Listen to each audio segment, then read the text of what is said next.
Hi, I'm Deanna and I read a lot of series, which is great, except that I'm consistently starting more series than I'm finishing. The number of series that I'm currently in the middle of is getting a touch overwhelming, and so the Completion Chronicles was born. This is going to be a monthly vlog series with each episode being themed, mostly based on vibes and quick wins. Throughout the vlogs, I will do my best to read as many themed books as possible with the goal of completing as many series. The more, the merrier. The number of series that I'm in the middle of will change naturally over the year as I finish, start, and DNF more series. The overall goal of this video series and my main reading goal of the year is the same: complete more series than I'm starting.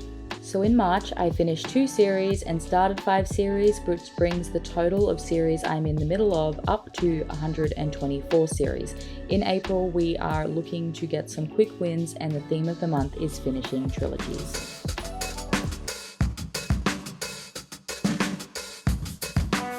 Hello, I am in my spare room and I have appropriated my Instagram backing to make some kind of interesting backboard, but I am here to start off the 4th installment of the Completion Chronicles. I cannot believe that we're already in April. This year seems to be flying fast, and yeah. For April, it is my birthday month and also a very busy month at work with our first big event for the year kicking off. Oh, and as well, it's the Aurelia Magical Readathon, which is one of my favorite readathons, which I'm taking part in. I have my TBR and I'll link that down below if you're interested to seeing what I'm planning on reading. And also coming up very shortly, which today is the 3rd of April, there's the Love in the Night Readathon, which is a paranormal romance readathon, which I'm super excited about. So it's all things I love. So I figured to make myself fall in love with this challenge again and to give myself a bit of a motivation boost, we are going to do a completing series option. So actually, I think this is completing trilogies, maybe. At least we're going to pick from series where I just have one book left to read. So we're bringing back the TBR wine glass. Without further ado,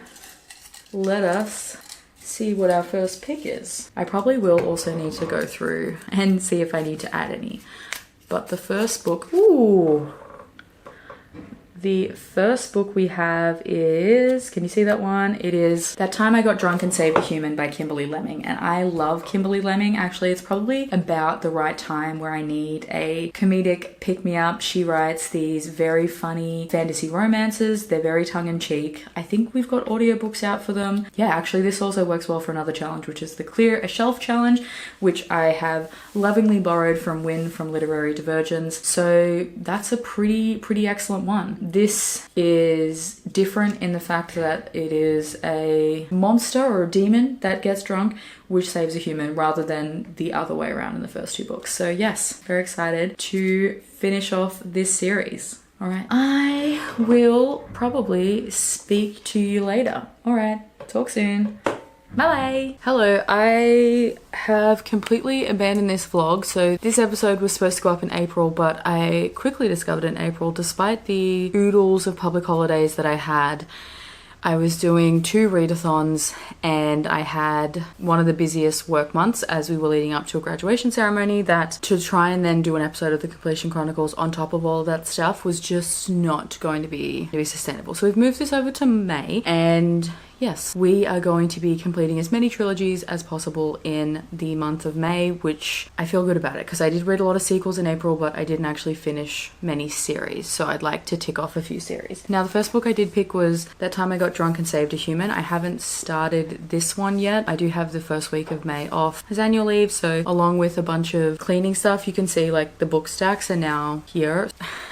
I've ordered a new bookcase that's coming on Sunday. I do need to finish my unhaul. I want to declutter my wardrobe, just all those like spring cleany things that I haven't had the mental capacity to do. I also want to get a lot of content stuff done, and I'd like to get some reading done. Is this way too much stuff to chuck in 1 week of annual leave where I'm supposed to be relaxing? Probably, but I am hoping to start this one tonight or tomorrow. This is the third and final book in the Maid Mishap series. I know there is a couple of novellas, but I'm going to count this as a win as it's the final trilogy. And these are a lot of fun, so I'm sure I'm going to fly through it. I did pick up and finish The Bronze Beast by Roshani Chokshi, which is the third book in the Gilded Wolves series, which is a YA fantasy. And my plan was today to, after I cleaned my kitchen, was to start going through my clothes unhaul, but I was having a bit of a pain flare up, so I thought I would just rest and relax and, you know, do all the good stuff. And I finished the audiobook and it was amazing. I just forgot how much I completely loved this world and these characters. This is kind of like an alternate world. It's set in the late 1800s in Paris, and we're following a group of people. There is one guy who is supposed to be heir to this magical house, and he's been disbarred because he's considered not pure enough because his mother was of a different nationality, and he's like collected a ragtag group of friends to basically undermine the society. It's called Babel, and try and collect the artifacts. It was amazing. I love these group of characters. I love just the way they fit together. They all feel very real. Yeah, it was a beautiful ending. It was very bittersweet to have it come to an end, but Enrique, I love him. He's our historian, so this book is like sprinkled with beautiful facts about mythology. And I know Roshani has written The Star-Touched Queen, which features Hindu mythology. There's just this beautiful intertexture of folklore and history throughout, and they are trying to stop the big bad. She also does a beautiful job at exploring race and different ethnicities and what it means to be or feel proud of your ethnicity, and how that can struggle in a predominantly white society, which I thought was just beautifully done. And overall, I completely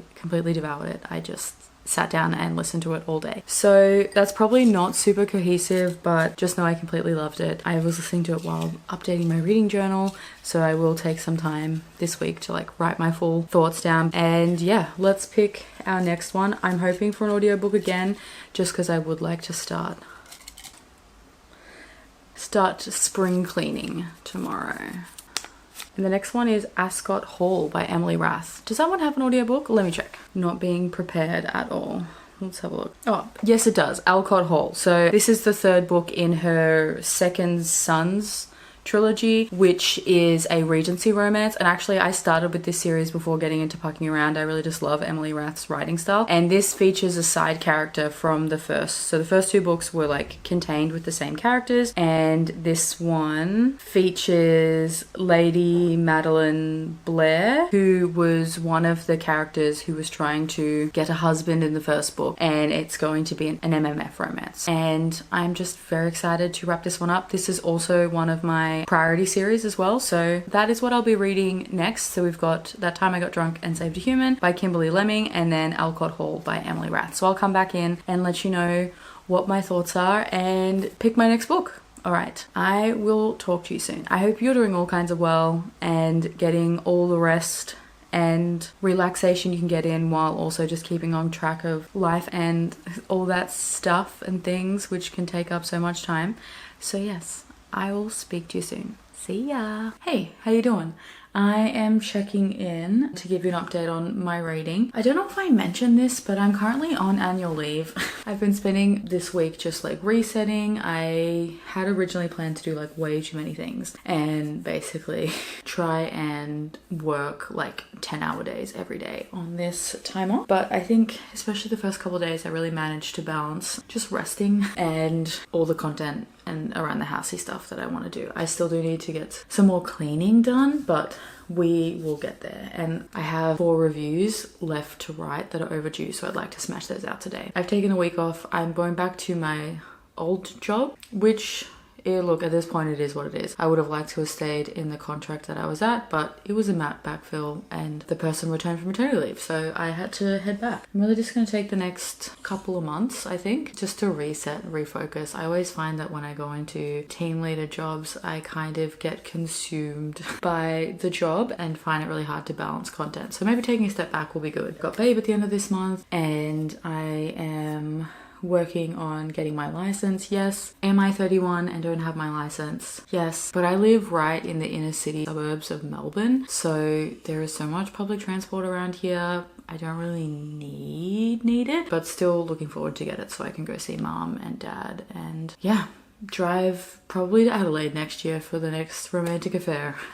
Also would be excited not to have to like pay for delivery for groceries. I'm very much over that. I'm just gonna take the next couple months to focus on moi and recenter and get as much content and creation stuff. Anyway, onto the books. I did finish That Time I Got Drunk and Saved a Human, and I completely adored this. Sorry, the lighting's bad. I'm having one of those days where I don't want to put on any kind of overhead and just deal with natural lighting, so I'll try and fix this in post. Very humorous rom-com type fantasy romance vibes, and this is following Cherry, who is the sister of the main character in the first book, and we find out that she's actually been taken by a dragon, and the storm dragon that had been a big player in helping them overthrow the goddess, and Dante is sick of seeing both Felix the werewolf and Fallon from the first book find their happily ever after, that he is on a mission to find his. He decides to first stop in at this sea dragon's place just to check in and see how he's doing. He's like an old family friend, and that's when he finds Cherry, and Cherry has been planning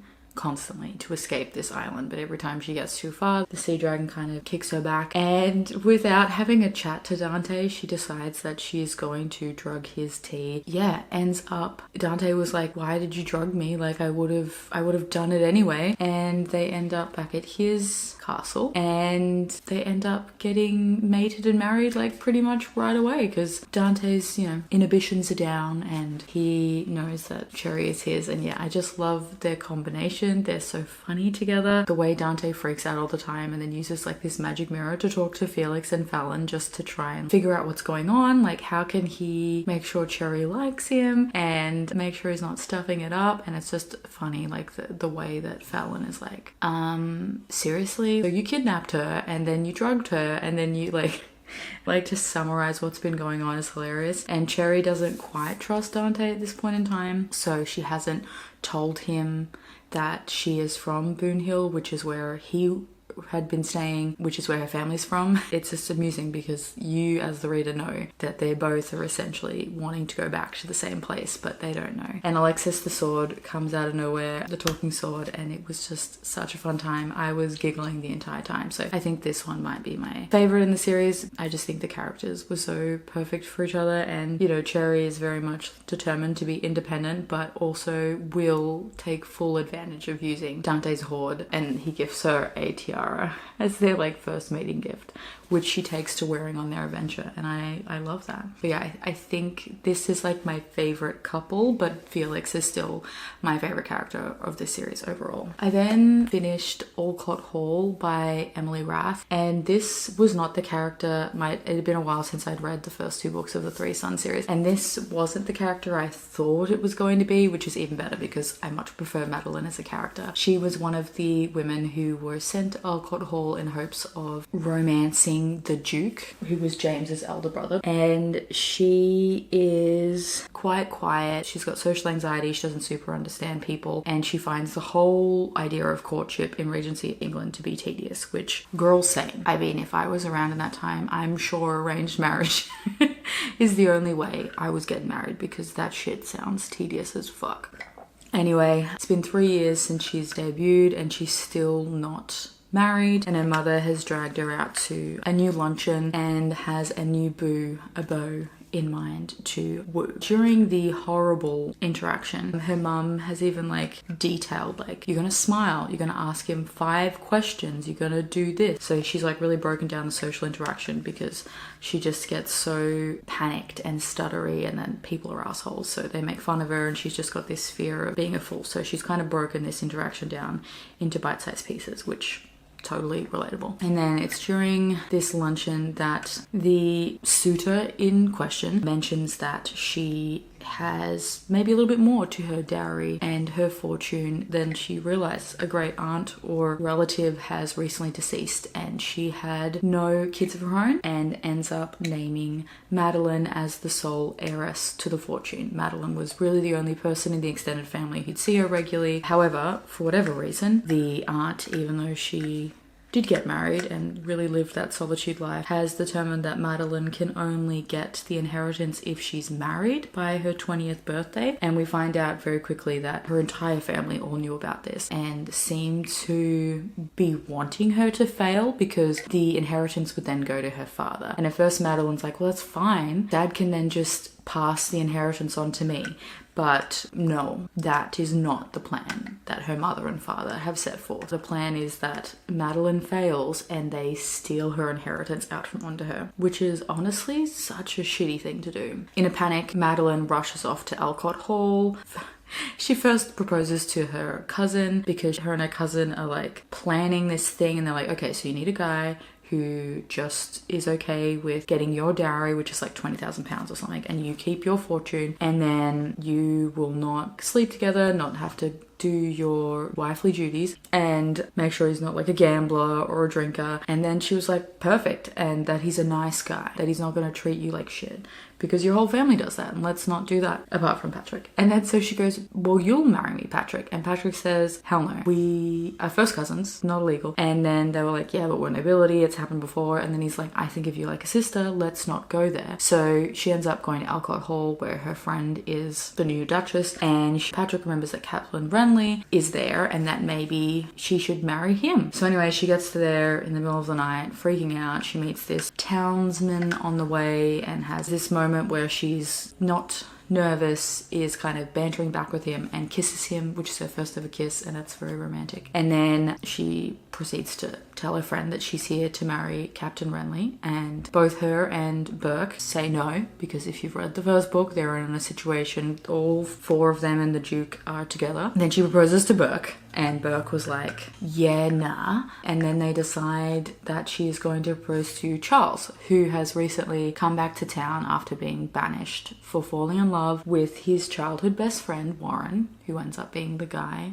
that Madeline kissed. He's back in town, he's going to be a vicar, and they think, perfect, you spoke to him last time you were here, he's a nice guy, marry him. And so it goes from there, and things get complicated because Charles has feelings for Warren, and then obviously Warren has feelings for Charles and Madeline, and Charles has growing feelings for Madeline, and Madeline likes them both. And it was just so much fun. I couldn't stop reading it. I loved their dynamic. I loved how scheming the characters from the first book was. Not just Burke, who is quite nosy and meddlesome anyway, and the Duchess, who, why for the life of me I can't remember her name, Rosalind. Even James gets in on it when he catches Warren and Charles together and kind of has this conversation that is, we know what we're talking about, but we're not going to say what we're talking about. And he tells Charles that maybe he should open the eyes of a possibility of more, because maybe he doesn't have to be self-sacrificing like his profession in the church would want him to be, and maybe he could have it all because James has it all. And it's very late into the piece that they kind of all realize, it's like confirmed for Madeline, Warren and Charles that Rosalind, Renly, Burke and the Duke are all together, and I just loved it. I love Emily Rath's writing style. I love how she creates her characters, and even though we're dealing with an MMF situation or a poly situation, which I finished this series and then I've read 3 books in her Jacksonville Rays series, I just love the way that she fully explores different queer and poly dynamics and creates these very engaging, endearing and uber flawed characters, and I just loved it. It was like 600 pages or 550 pages, and I read it in a day because I couldn't get enough. I'm doing a really good job, not to like, you know, pat myself on the back, but apart from this vlog where I've now finished 3 trilogies, I have also finished another 2 series. So I finished 5 series for the month, and it is the 9th of May. So we are smashing it. Technically, the Tessania Odette series, there is a short story that I've included in the journal that I do need to read. So I'll probably read that at some stage this month, but I finished the bulk of it. So let's pick my next read. It might be a little bit before I update this vlog, just because I have 2 arcs that I really want to get to. So I'm working my way through them. and hoping to clear my review backlog.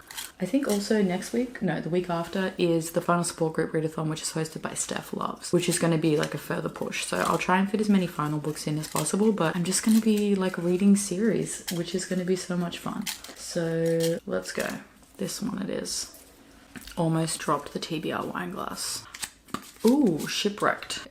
Can you see that? This is the third book in her spoiler alert series, which focuses on a Game of Thrones style TV show which has just aired the final season, and none of the actors seem to be uber happy with how the show ended because the showrunners wanted the project done with, so rushed it. I've read the first 2 books in the series, loved, spoiler alert, didn't love the second book as much, and this one actually is following 2 of the actors in the series, and they are both plus size characters, both the female character and the male characters. I don't know too much about this, but I do enjoy Olivia Dade's writing style and enjoy the way that she includes body diversity and like plus size rep in her books. The 2 co-stars, they had an incredible one night stand, and years after filming on the same remote island are finally ready to yield into temptation. And it looks like Izzy from Happy From Now really enjoyed it, so I trust her opinion. So yeah, All the Feels was the second book and not my favorite, so I'm hoping Shipwrecked can redeem it. But this is actually good because the 2 arcs that I'm about to embark on, which I've just started one, are dark, so this might be a nice levity. So yeah, overall this month has been quite successful, and I think we're very close to hitting one of my first reading goals of the year, which was to finish 24 series.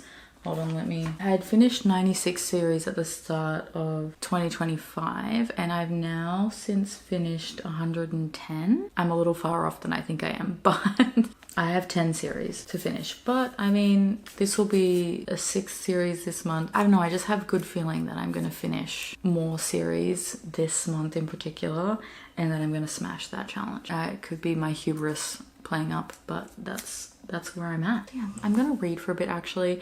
I have been meaning to write those reviews I've been talking about, but I didn't, and I actually updated my blog, which I don't know if anybody really goes to. I just really use it as a place to put my full-length reviews because for the life of me, I cannot write a review that's like under 200 words. It is the writer in me coming out. So my reviews are anywhere from like 550 to like 900 words. It is what it is. So I will use my blog as a place to post the full length review. And then from the full length review, I will shorten it. And that shortened version goes on Instagram, Goodreads, Storygraph, and Amazon. Although I've been having some issues with the Zon, and there's like 2 reviews that I have done that for whatever reason still are not posted. And one in particular is upsetting me because it's Once Upon a Pack by Ari Wright, and I freaking love that book, and I'm sad that it's not on there.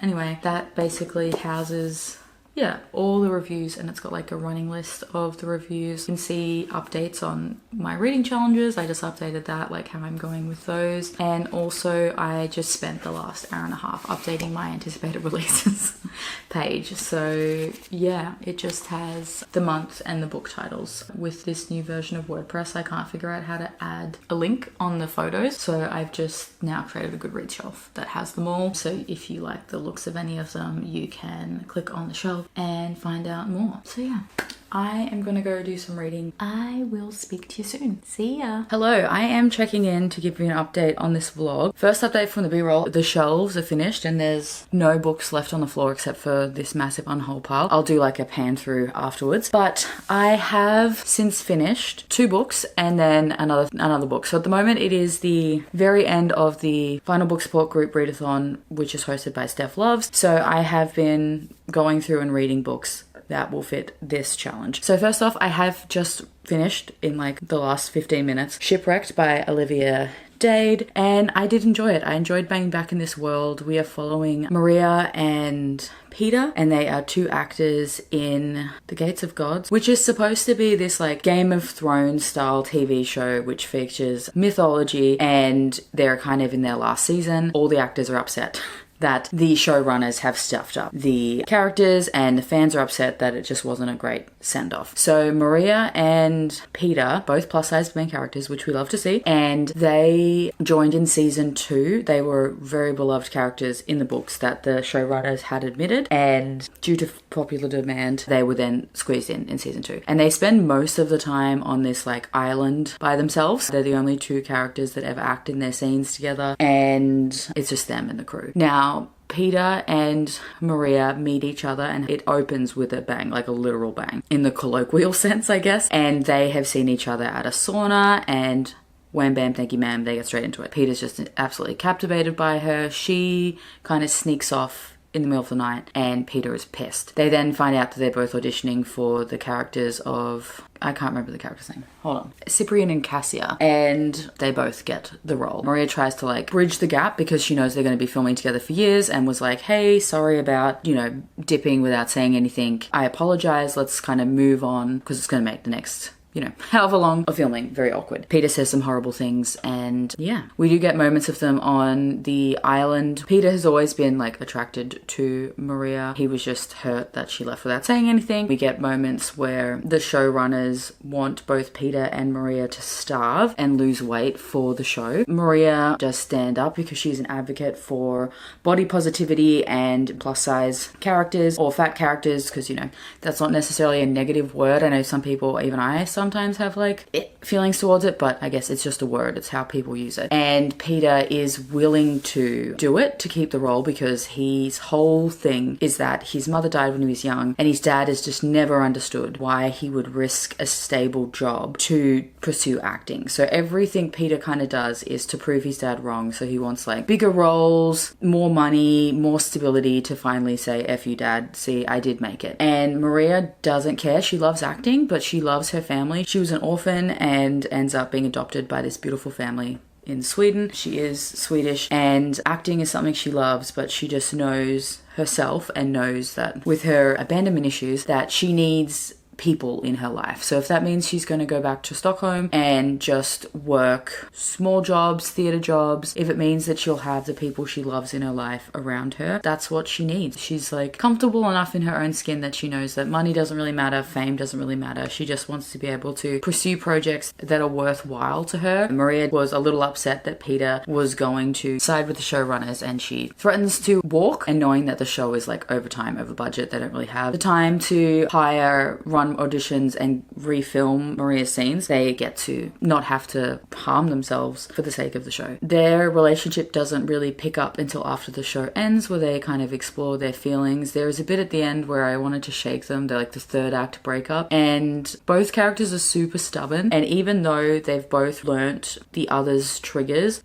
it was a little infuriating that they were like not really listening to each other, which I guess feels realistic. Heightened emotions, things happen, but overall, yeah, I enjoyed that one. It was good to finally wrap up this series and excited to pick up. I think the next book I've got on my shelves is Love at First Bite, so excited to pick up that one. Then I picked up and finished Sanctuary with Kings by Catherine Moon, which finally finishes up the Tempting Monsters series, which is kind of bittersweet because I think this was the first Why Choose I read. Either this or C.M. Stunick's Rock Hard Beautiful, but I'm pretty sure it was this one. Anyway, have very fond feelings, and I just forgot how much I loved this particular world, how we've got this kind of gothic Victoria setting with monsters. And I'm thinking back on it, I think Catherine Moon has included a different set of monsters in each book, which is pretty impressive. I will say this one does feel like it has a little bit more plot to it outside of our main character, Evanthea, mainly because we are wrapping up the overarching plot with the evil person, Brisha. So Evanthea is a divinity. She is the daughter of some goddess. It's not Aphrodite, but I feel like it's like Aphrodite inspired. And she feeds off pleasure. So kind of like a succubus, but she can also feed off like people's pleasure of like eating a fine meal or having a good glass of wine or the pleasure of,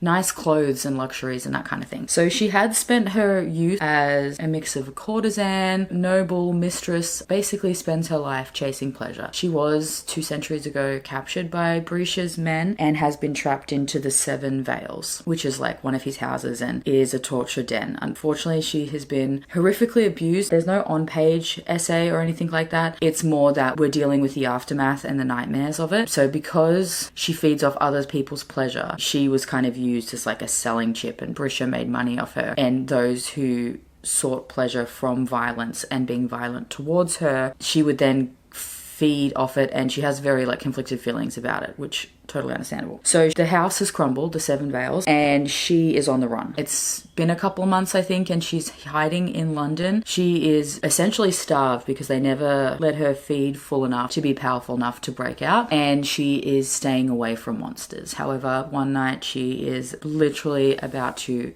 die, where she is offered a escape through Asterion, who is the Minotaur. And it starts from there. So we've got Asterion wanting to make sure that Avanthia is safe. He has a big heart, and we've seen throughout the series that he wants to make sure that the women who are included in these pleasure houses and courtesans for monsters are treated safely. He, in fact, has set up a sanctuary for the other women they found in the Seven Veils, and he is a bit stubborn. He's very much clearly into Avanthia, but he doesn't want to come on too strong because he knows that she's healing. Yeah, then we have Colum, who is the red wolf. He is a werewolf who kind of floats around in like hybrid form. He keeps his tail out, and he is considered like the king of kings of the wolves, and he is just absolutely playful, completely captivated by her, but also has this trauma in his past about family, and that both his parents seized too much power too quickly because that's all they cared about, and that was their destruction. So because of that, as collateral, he was ostracized and alienated from any werewolf clan. So he was raised pretty much mostly feral. So he has a weird relationship towards pack and things like that. So he's again also interested in Avanthia, and Asterion is one of his best friends, but not really sure about how to make something feel long term because of that. And then we have Hal, who is a Welsh dragon, and his mate Laszlo, who is the king of the West Wings and is a griffin. So I like seeing that. At this point, Hal, back up a bit, Asterion and Colm are wanting to protect Avanthia because she is obviously needing to find a place to heal, but also they know that she is a powerful recruiting tool and is something that Brisha is going to want back. So they want to make sure that she is protected and kept away to be, you know, not used again. And they end up in Wales at Hal's castle. He is, as I said, a dragon at this point in time. He's the king of dreams, and there is a dreamlike quality to the castle and everything that happens, and Hal has to let you through because you're never going to find the castle otherwise. And at this point he is sleeping, so he's in his massive dragon form and is sleeping. And then we have Laszlo, who is his mate, and it's kind of taking care of the castle while his mate sleeps. And it was really interesting to see the depiction of the different mating rituals for the 4 different monsters, the different customs and relationships that developed there. It was great to see Avanthia come out of her shell. Like, Colm really brings out that playful side of her. Laszlo is really able to soothe her. A big thing for the Griffins is like a bathing as like a courting ritual, so being able to like caretake and things like that. We get some cameos from the characters in the other 2 books, which I thought was a really fun time, and everything wrapped up quite nicely for these characters. So I had a really fun time listening to this. This feels a lot more plot forward. There is still some excellent like steamy scenes, group scenes, things like that. It's just happens a bit later in the book because of where Avanthia is in her journey of healing. And then last but not least, I wanted to say that I am started listening to A Soul for a Witch by Harley LaRue, which is the 3rd and final book in the Souls trilogy, and I love this world. This has like a Lovecraftian folk horror vibe to the paranormal romance, which I really love, and we're following Everly. We've seen Everly and Callum mentioned particularly in A Soul for Revenge. So what I like about this series is that we're really centered around the same point, is that in this small town there is a secret society like cult who are planning to sacrifice people to unleash this Lovecraftian type god. Now each character has been involved in one way and another, the first 2 having been the designated sacrifices to the god that will help unleash his shackles, and they fall in love with demons. And this 3rd book we're following Everly, whose family, or at least her father, is the head of this cult and one of the main reasons why this is happening. So very much interested to see more from her. We get the feeling that because she is the daughter of his mistress, and her half brother and sister and stepmom don't really like her or appreciate her presence, and she is a witch. At the start of this, we've already got what happened in the opening, or the first murder that's mentioned in Her Soul to Take that happens on campus, and I just really love the fact that that is the main kind of focus point, is this cult trying to unleash a god, and seeing how these characters wrap up in that particular storyline. So I imagine we're going to get parts in this that start earlier than the previous books, and we'll get parts afterwards. And so far, really enjoying it. Everly, poor thing, since her mother's died, she's really been treated like the unwanted stepchild that she is, and is only been used as a source of magical power, which they need for these rituals. So this whole demons have so far had this vibe of these big, strong macho demons who are captivated and fascinated by these women, but don't seem to understand that the reason they are isn't because they want to own them. It's because they do have romantic feelings for them, and I feel like he is going to fall hard and absolutely do anything within his power to protect Everly. So yes, I'm very excited, and I will give you an update when I am further in or when I'm finished. Oh, my camera is beeping at me, but I figured let's see if we can pick one more for the end of the month from the TBR wine glass. And we'll go with probably the last pick for this vlog, just because next week is going to be busy. I've got some annual leave and I've got some like appointments, but I'm going to Sydney at the end of this week for Babe. So I will do another ultimate book video for that event. But without further ado, we are reading, we're reading Darn It All by Evie Mitchell, which is great because Evie Mitchell is going to be there. I've been contemplating whether to buy these books at a table if she has them or wait till rare, but this is part of her, I'm not sure what the series is called, but she's been writing these kind of small town romances where we've had disability and illness representation. The first book featured a wheelchair user, the second book had Crohn's disease, and this one I think the guy has an amputated limb, but do love a cozy small town moment sometimes if it's from a trusted author, and I think that will counteract her soul to take quite nicely.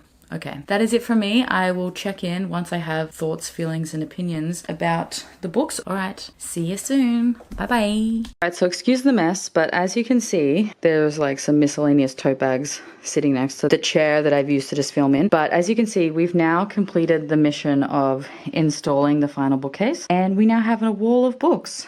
So yes, I will find a home for those dumbbells. Currently they live there, otherwise I have zero motivation to do any exercise. But yes, I will, when I have some motivation, probably also once I come back from Babe, do a reshuffle of my shelves. So yeah, here we go. There's the new shelf right at the end. And as promised, Hayden finally has his own shelf up there.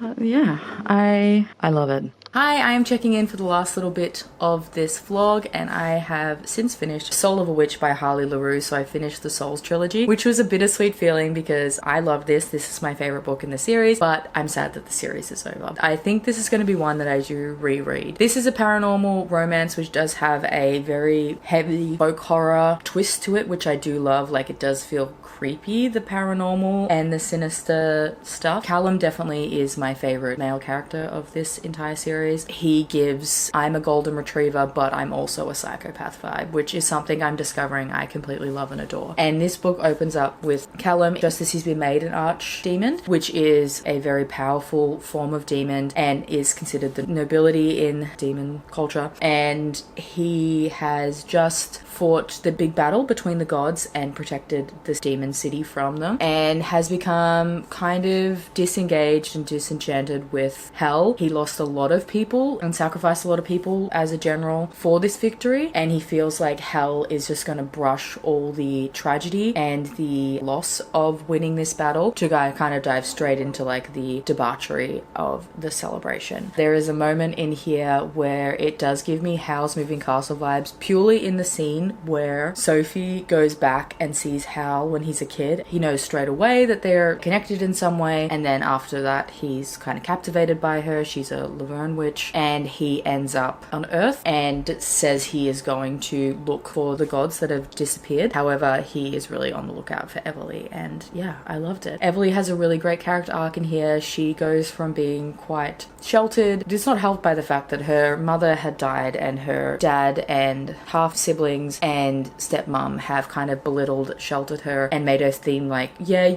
your mum was really powerful when she was a witch, but you're kind of a bit of nothing. But she is an important important player in Hadley's game plan to resurrect this fallen god. She just doesn't know to what extent, and has kind of believed the lie that she is useless and worthless and all that stuff. So I loved getting to see her with Callum, who again just gives this like absolutely head over heels obsessed with her, but in like a kind of grumpy way will push her to use her powers and believe in herself. So I really loved getting to see that element of her character growth. Given the fact that Everly is a witch, we do also get to see other elements in this world that we didn't really see from the previous two books when we were with Ray and Leon, or Zane and Juniper, in that we get the Fae in here, we see what the witches look like in this world, and we even take a quick voyage to the Demon Land, which was a lot of fun, and I would love a book just set in there. Yeah, the spice do be spicing. Like with the other series, there is kind of a heavy BDSM kink twist to it. Both Callum and Everly are switches, which is quite nice, and I like the fact that Everly is a virgin character, but she's not afraid to take control, and both of them seem to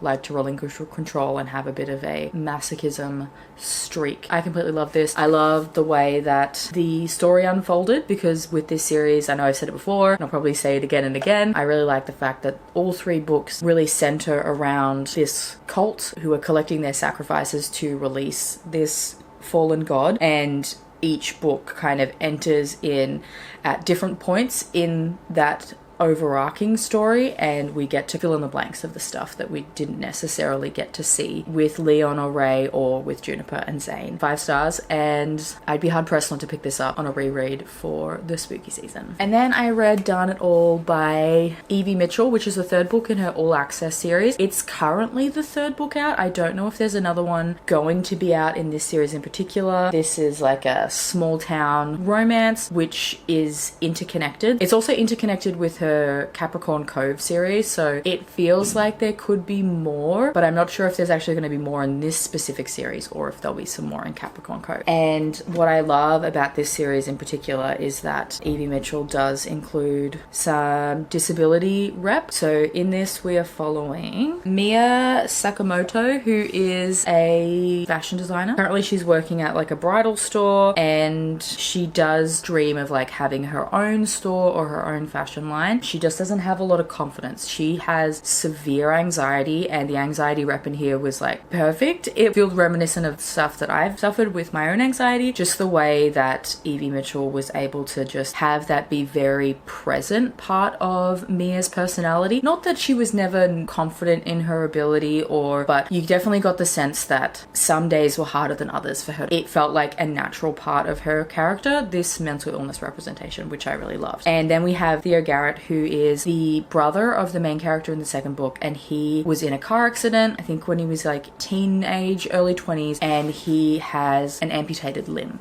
His dad picked him up from something and he's lost his limb from like the knee down. And he is another golden retriever, but very much, you know, like the fun, cute, safe golden retriever way, unlike Callum. And he doesn't really know what he wants to do with his life, but he is just so passionately obsessed with his friends and his loved ones, and will do anything and everything to support them. He is working his ass off with his brother's company. The brother now runs the company with the female main character from the 2nd book, and he's still there supporting them because it's not really his dream. And these two meet because they've got like connected friend groups, and Mia had made a cake for the particular event, and Theo reached out to her and was like, hey, can you make some cake for me? Like, I loved it. And she was like, no, it's not really business, it's just something I do for fun. And I actually really enjoyed that she mentioned that she had a hobby that was just for fun. Like, I think a lot of times in like social media and like this like really capitalist state, everyone's just trying to like side hustle their hobbies, which I know I can be really bad at doing. So it's refreshing to see someone go like, no, I'm not going to monetize this. This is something I purely do for joy. Like my fashion and my clothing and that creative side of me, I will be trying to make a career of, but this thing that I do for fun, I'm not. So they end up texting backwards and forwards, and this book is under 300 pages and you can feel their friendship really well. Like, she's done it masterfully. The first chapter, or I listened to this on audiobook, the first few minutes is just text exchanges between the two of them, and you can see their relationship go from like acquaintances, and Theo's just like bombarded her life, to be like, hey, can you bake a cake for me? And they like make a deal. He will help her out in exchange for baked goods, and they just become closer and closer friends. We have some great queer representation in here as well. Evie Mitchell is like ticking all the representation in here, which I love. Mia is demisexual and Theo is bi. Both of them are kind of struggling with with their love life. Mia needs to feel an emotional connection with people, and then she kind of has this odd feeling of like, am I romantically attracted to this person, or have I just been friends with this person for a long time and now I don't know what's going on? And they're both kind of like fumbling around, don't really know what to do with their lives. I think they're in their like late 20s, early 30s, so like relatable.